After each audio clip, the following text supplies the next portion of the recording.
largamente. Allora, eccoci qua, ancora pochi minuti per questa prima parte di TV7 Match.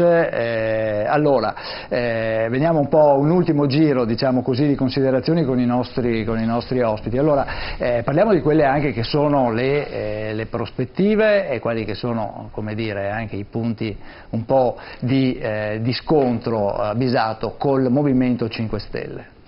Alcuni li avevo enunciati anche prima in termini sulle questioni ambientali. Scusa un attimo se ti interrompo, volevo ricordare ai telespettatori che questa sera il Movimento 5 Stelle era stato invitato e sollecitato a partecipare a questa trasmissione, però nessuno si è reso disponibile a venire in studio. Prego. No, dicevo che sì, avevo un po' accennato alle questioni ambientali. Io penso che ci siano due anime in questo momento dentro il Movimento 5 Stelle. Gli eletti che sono rappresentati in Parlamento, ognuno con un proprio punto di vista, perché mi pare che rappresentino un po' tutto e anche il contrario di questo, e poi ci sia il Presidente del Consiglio, Conte, che di fatto, un po' perché ha acquisito un suo ruolo personale e sanno che è l'unico che ha un minimo di gradimento popolare, e quindi secondo me lui eserciterà, lo vedo un po' pieno di sé e ultimamente la cosa un po' mi preoccupa, perché mi pare che sia il crinale che hanno preso anche altri negli ultimi anni. Si chiama salvinismo. Ecco, sì, però insomma ripartiamo dai temi. Se il Partito Democratico, mettendo a servizio della nazione proprie personalità con l'esperienza che hanno, riesce a guidare i fenomeni, io penso che potremmo essere noi, così come avveniva quando c'era la Lega, perché gioco forza, adesso qua abbiamo fatto una grande discussione stasera. Io l'unica cosa su cui non convengo col Presidente Ciambetti è che lui dice abbiamo staccato la spina perché non riuscivamo più a portare a casa dei provvedimenti. Sintetizzo adesso, insomma, sì, i punti di vista possono essere leggermente diversi.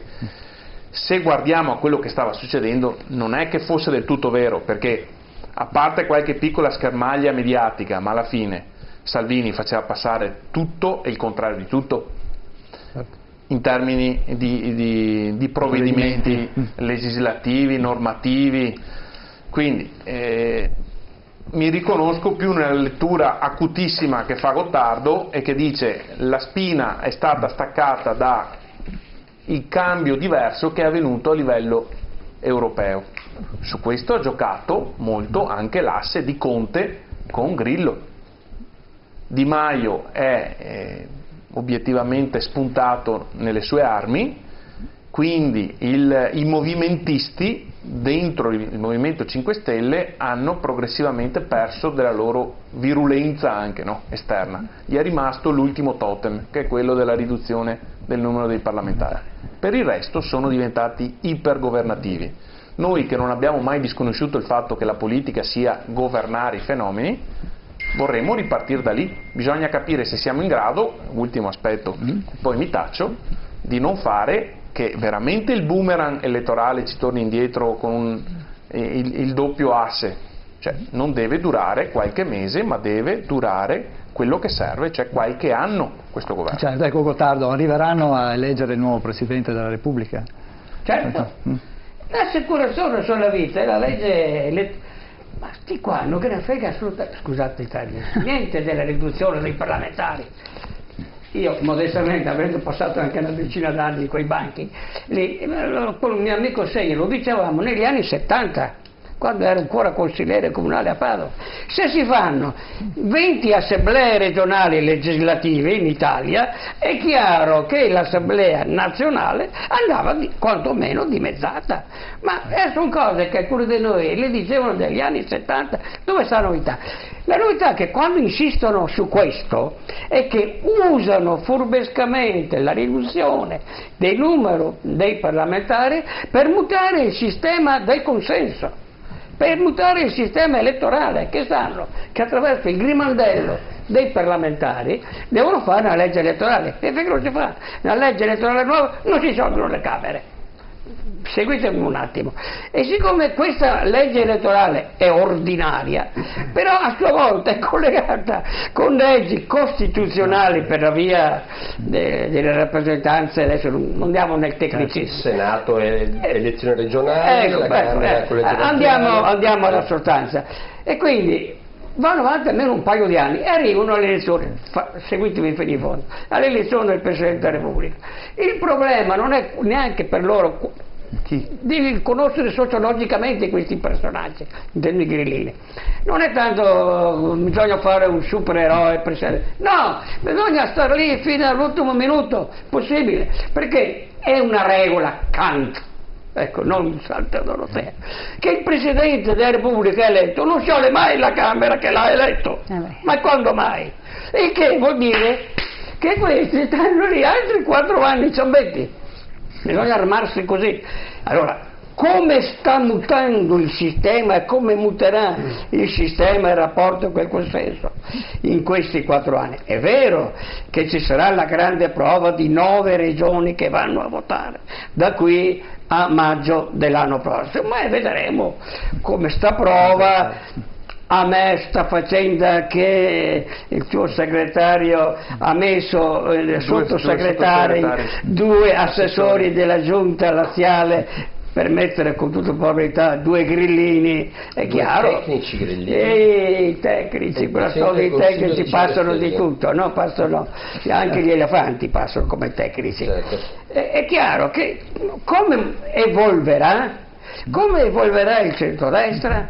Saranno i grillini in grado di essere il centro di un centro-sinistra per stabilizzare questo sistema? Io sono più interessato però su questo. Se mi permette Ciambetti, poi vi taccio, che ho promesso prima solo una domanda lampo. È chiaro che bisogna che anche Salvini un po' di autocritica deve fare, perché, scusate, io non mi sono mai scandalizzato e mai mi scandalizzerò del fatto che un politico faccia propaganda e che voglia prendere più consenso. Mi pare lo scopo della politica e della democrazia è questo. Quindi tutti quelli che fanno propaganda, e cosa deve fare? Teresa di Calcutta.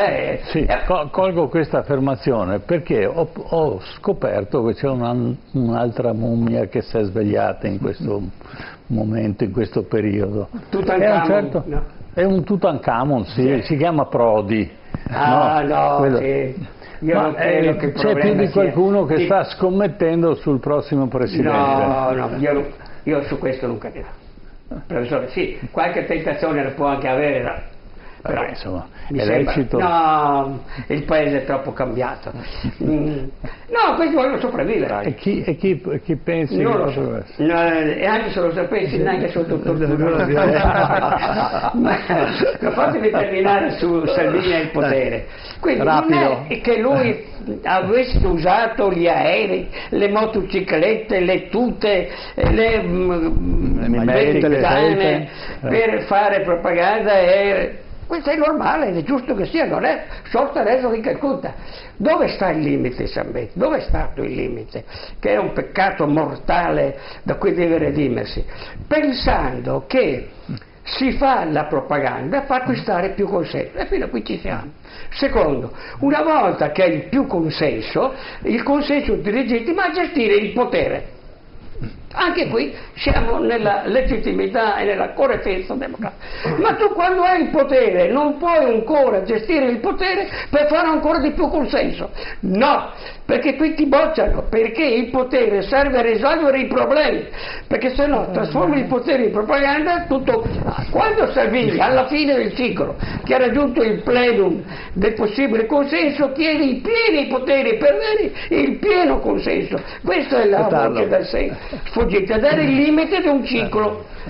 Allora, siccome io sono interessato alla ricomposizione del sistema politico a partire dal centrodestra, allora voglio capire che quindi sono in minoranza, sei in minoranza, sempre in minoranza. Sei in minoranza, che il consenso va usato bene, e il potere pure, perché è una cosa sacra il potere in democrazia, ma per risolvere i problemi, non per aumentare il proprio potere. Allora Salvini deve fare autocritica. I pieni poteri evocati da Salvini in quel discorso era per avere operatività nel vabbè. governo. Cioè, No. presa pieni poteri senza metterci dietro il No. resto non si capisce, ma il problema che stava evidenziando Salvini è che il governo non funzionava con dei ministri che non funzionavano. Mi permetto, un bisato ogni tanto Cici, ti leggo l'Espresso. Certo, c'è il sollievo per l'uscita di scena di Salvini, ma per il PD è un tormento. Tra alleanza con gli ex nemici 5 Stelle, le correnti fameliche e un popolo sempre più lontano. Mi sembrate, sinceramente, veramente il partito del potere, e siete bravissimi, avete massimizzato, cioè avete perso le elezioni europee, avete Sassoli che è Presidente del Parlamento europeo. Il commissario europeo l'avete preso voi, avete messo il ministro dell'economia, l'avete messo, siete bravissimi e secondo me questa cosa continuerà. Ma è merito vostro, non è che è merito di qualcun altro. E questa cosa, quello che Gottardo ha detto di quello che è avvenuto in Europa è lampante. Come ha detto Oettinger a suo tempo, i mercati insegneranno agli italiani a votare. C'è un sistema che sta tentando di influenzare dall'esterno le scelte italiane, e Prodi chiama Zingaretti per dirgli no elezioni, cosa che insomma mi pare apparsa ovunque, non perché lo pensa Prodi ma perché qualcun altro ha consigliato a Prodi a fare questo.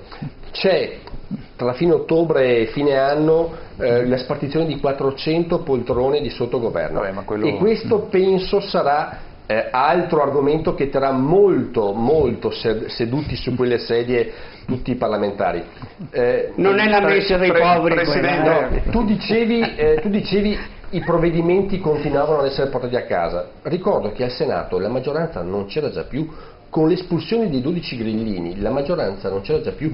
Ogni volta, spesso e volentieri, coi voti di Fratelli d'Italia e di Forza Italia, sono passati provvedimenti in situazioni non con la fiducia perché c'era qualcun altro che li votava, quindi la maggioranza già non esisteva più, ma è partita da lontano, è partita da Bruxelles una cosa che serviva a mettere appunto la Lega in...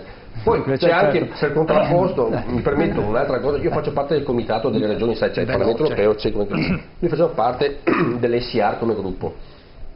Ci hanno conosciuti e hanno detto: ma siete anche brave persone, siete persone normali, bravi amministratori, cioè, e la maggior parte dei listi è così, però appunto c'è un disegno, è un'immagine portata in Europa verso la Lega che non è reale rispetto a quello che invece è la Lega. Cioè, Luci in fondo, no, senatrice, si esprima.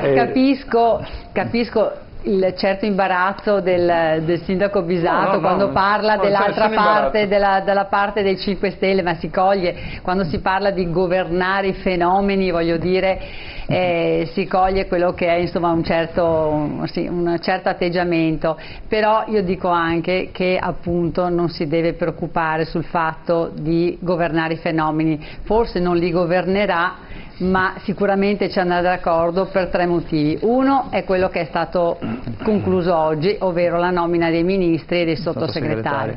Il secondo, come ha già ricordato prima, ogni governo come ha già ricordato prima il Presidente del Consiglio, il discorso delle nomine, per cui avremo 400 e più 500 poltrone tra virgolette che si andranno a spartire nei prossimi mesi da qui alla primavera. E il terzo, come diceva prima Gottardo, il discorso, la nomina del Presidente, l'elezione del Presidente della Repubblica, per cui credo che tutti questi motivi siano, diciamo così, il collante che tiene unito adesso questo nuovo governo. Io quello che veramente mi auguro per il bene del Paese è che si inizi a lavorare, che si lavori senza tutti anche quell'impasse che ci sono state nel governo passato, dove siamo stati, e lo dico per esperienza vissuta, anche ostaggio qualvolta delle commissioni in attesa dei provvedimenti che tardavano ad arrivare nelle varie commissioni in aula. Ricordo la manovra, ricordo la legge bilancio appunto, ma ricordo anche il reddito cittadinanza, quota 100, che sono stati bloccati in attesa di poi sbloccare altri voti.